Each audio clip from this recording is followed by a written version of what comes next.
Welcome back to इस channel 11th commerce class. कैसे हैं आप सब? आई होप आप सब एकदम अच्छे होंगे, एकदम बढ़िया होंगे। आप सबकी पढ़ाई भी काफ़ी अच्छी चल रही होगी। तो आज हम पढ़ने वाले हैं features of Hindu undivided family business, यानी कि कौन कौन से फीचर्स होते हैं HUF बिजनेस के। ठीक है, first is formation.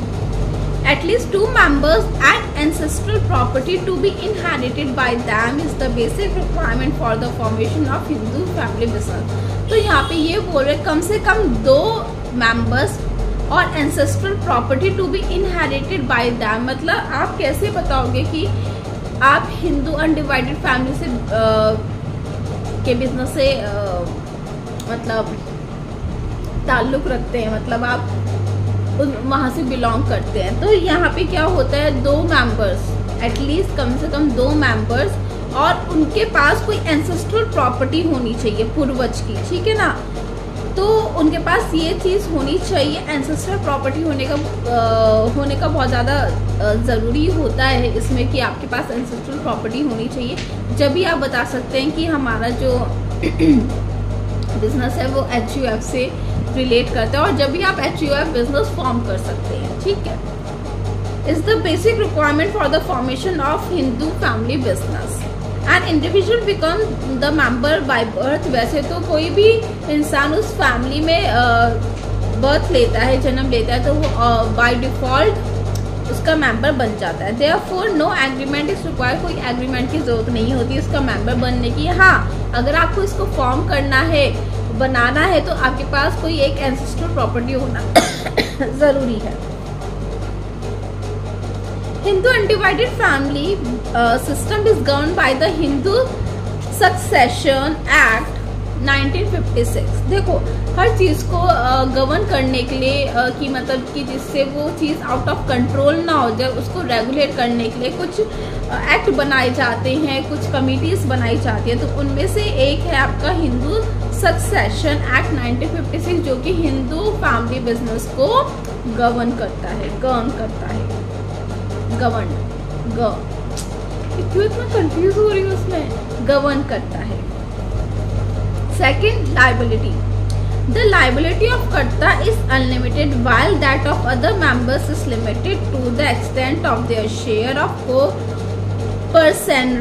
and property of business। तो जो liability होती है कर्ता की वो अनलिमिटेड होती है। ठीक है ना, नो डाउट। कितना भी लोन क्यों ना हो, चाहे उसको अपनी पर्सनल प्रॉपर्टी बेचना पड़े, चाहे कुछ भी करना पड़े, वो पे करता है। लेकिन जो लायबिलिटी होती है आपकी मेंबर्स की, पार्सनरी की या को पार्टनर्स की, वो लिमिटेड होती है। किस एक्सटेंट तक लिमिटेड होती है? वो उस एक्सटेंट तक लिमिटेड होती है जिस एक्सटेंट तक उनको प्रॉपर्टी में हिस्सा मिला होता है। यानी कि आपकी एक फैमिली है, HUF फैमिली है, उधर आपको प्रॉपर्टी में सबको अलग अलग हिस्से मिल रखे हैं। ठीक है, तो आपके पास कितना हिस्सा, उस हिसाब से आप यहाँ पे अपनी लायबिलिटी पे करते हैं। ठीक है, तो आई होप आपको लायबिलिटी वाला कंसेप्ट क्लियर हो गया होगा। Third is control. Karta has full control over the family business. तो कर्ता का ही मेन कंट्रोल रहता है। All business decisions are taken by him only. सारे बिजनेस डिसीजन करता लेता है। And are binding on the others members. और अदर्स मेंबर्स को जो उसके अंडर काम कर रहे होते हैं उनको मानने पड़ते हैं। Fourth is continuity. After the death of karta the next eldest members take his position and thus the business continue. जब कर्ता की डेथ हो जाती है, कुछ भी मिसहैपनिंग हो जाती है, तो जो अगला एल्डेस्ट मेंबर होता है, यानी कि आपके दादाजी के 3 बेटे थे, आपकी दादाजी की डेथ हो गई, उसके बाद 3 बेटे हैं, उनमें से जो बड़ा बेटा होगा वो अब बनेगा कर्ता। ठीक है ना, अब वो कर्ता की पोजीशन ले लेगा वो एज अ कर्ता बन जाएगा, नया कर्ता, और बिजनेस कंटिन्यू हो जाएगा। However the business can come to an end with the consent of all the members. अगर आप बिजनेस को वैसे बंद करना चाहते हो तो आप लोग कंसेंट करते हो अपने अदर मेंबर्स के साथ और उसको बंद कर देते हो। Last is minor member.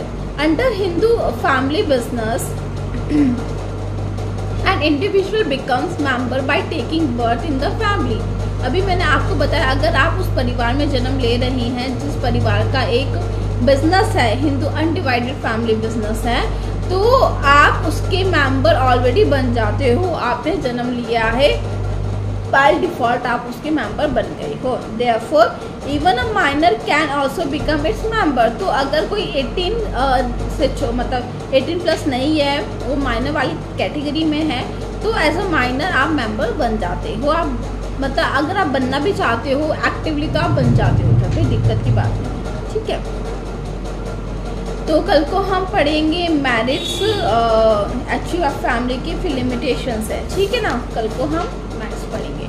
तो आज की क्लास में इतना ही है। अगर आपको इस टॉपिक में कोई भी डाउट या कन्फ्यूजन है तो आप आराम से कमेंट सेक्शन से पूछ सकते हैं। तो फिर अब हम मिलेंगे कल की क्लास में, तब तक के लिए बाय।